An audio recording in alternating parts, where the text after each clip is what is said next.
friends, thanks for joining me today. On today's video, I'm going to give you a review of Cursive Logic. This is a product that is sold by Timberdoodle, and they did send me Cursive Logic to review.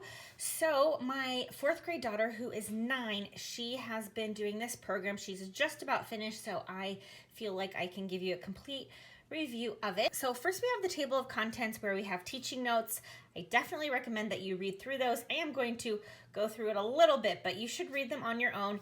And then we have getting started, and then we jump right into the lessons. So there's 10 lessons, but the lessons span multiple days. So it works out to be about a 10-week program. So you start, you go through the pages like this. Okay, it's bound at the top. So notice, you have this page, and then we have page 2, and then page 3. And so you're ignoring the back, okay? Page 4 and so forth. And then when you're done, you flip the workbook over. So that can be confusing if you don't pay attention to this at first. So ignore the back at first. Then we're going to get started with Cursive Logic. Basically, instead of being in alphabetical order or in like phonics order or any sort of pattern like that, it's actually based on shape. And so there's 4 shapes that the students learn, which are oval, loop, swing, and mound, and they're color coded.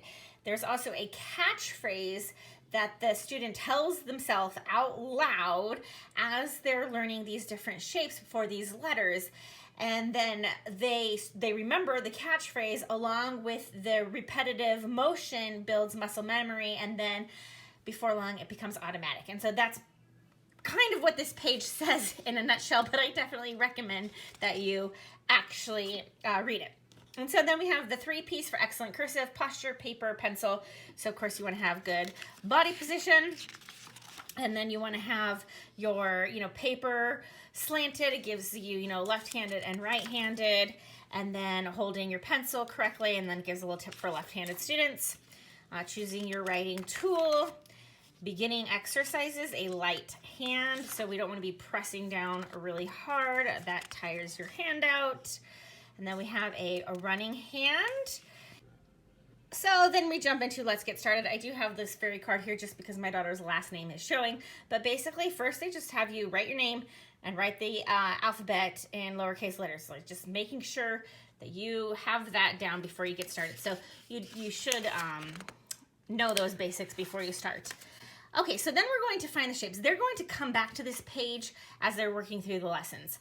So basically they're going to start with oval, and so the first thing they're going to do is find all the oval shapes, and they're going to color them in orange, and they're going to do the oval lessons. So then once they move on to the loops, they're going to come back to this page. So they come back to this page 4 different times as they're finding the different types of shapes. So this is a page you might want to, bookmark or something so that the kids know where to come. But now let's jump right into the first lesson. So the lesson tells you exactly how to make the shape. It tells you the basic shape, the start point, the first stroke, the catchphrase. Over, back, trace A, or over, back, trace C, over, back, trace D. And so they're going to use their finger at this point to be tracing this and to be saying the catchphrase. Same thing here. They're going to form the first stroke. They're going to use their finger over, back, trace, right? And then finally, they're going to do some practice with their pencil. Notice this is all still day 1, so they have multiple pages a day to do, but the first couple pages, we're just learning how to do it and using your finger, and then they're actually, using the pencil to form the shapes. And then they're tracing the letter string with their finger again. This is still day 1, so all those pages were day 1.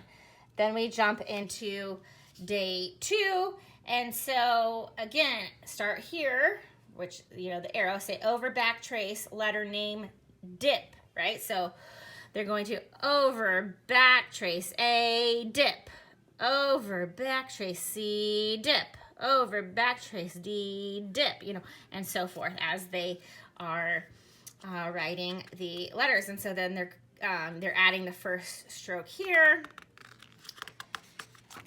Still, we are on day 2. they're going to trace, and then they're going to write as they're saying the catchphrase. You start your practice here by tracing and saying the catchphrase. So it's always saying that catchphrase. So now we're on to day 3. We're going to do midline dip connection to oval letters. So here's more of day 3. So mind your G's and Q's, how they are different and how they are alike. Everything you need is right in this book. So that's day 4, and then we're on lesson 2. So now we're on the line loop letters. That's when they're going to go back to this page and they're going to find the line loop letters, color those in, and then they're going to, continue on through the lessons of those letters. And so I'm not going to go over every single lesson, but I did want to kind of go through that first lesson so you can kind of see how it worked. But then, let's see.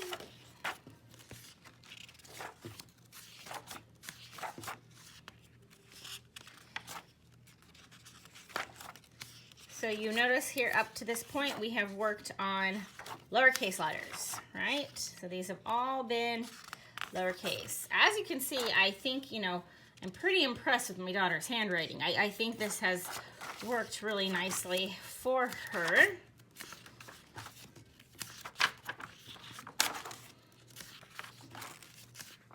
She did think sometimes it was a bit of work. It was like a little much. It was a little too much work for one day, but it was manageable. But I think if you had maybe a younger student, you might want to break those lessons up into 2 days. Like day 1, you might want to break that up into 2 days. Day 2, break it up into 2 days. And so instead of this being a 10-week program, maybe make it a 20-week program. That would be my only suggestion for younger students. My 4th grader, she's handling it just fine. It doesn't even take her that long, maybe about 15 minutes. But for a younger student who doesn't have that kind of stamina for writing, I definitely might break that up. Okay, so then we have this dry erase practice. This is really nice. So this is, like it says, a dry erase practice, so they can get one of the fine tip dry erase markers and practice their orange oval and lime loop, and their string practice, and silver swing review and mauve mound review, so they can practice, practice, practice. Okay, so then when you get to the last lesson, you flip the book over, and now we're going to learn uppercase letters. So you did it. You mastered the 4 shape strings, and you've learned all 26 lowercase cursive letters in the front side of the book. So then you flip it over, and now you're going to learn uppercase letters. And so this goes through lessons 5 through 10 is the back side of the book. And it shows you the order you'll be learning the letters in and how the letters look. Every cursive is a little bit different. And so this is how, notice the Q, like sometimes Q's look like those 2s, but this is how it is in this Cursive Logic program. So then lesson 5, again, it's going to start out the same where, they have the start point, the first stroke, they have something to say, capital A and so forth. All right, and it talks a lot about different countries and states, and I found that pretty interesting too. So we've got here our A, C, E, O, Q, and they start to put those capitals with the lowercase letters. And then notice they start writing sentences.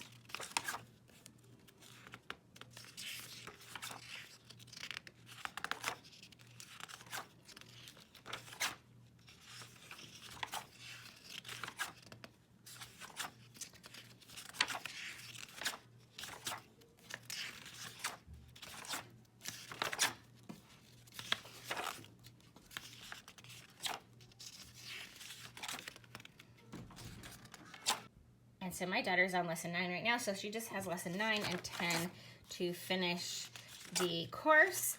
But again, it's just more countries and states and sentences with those countries.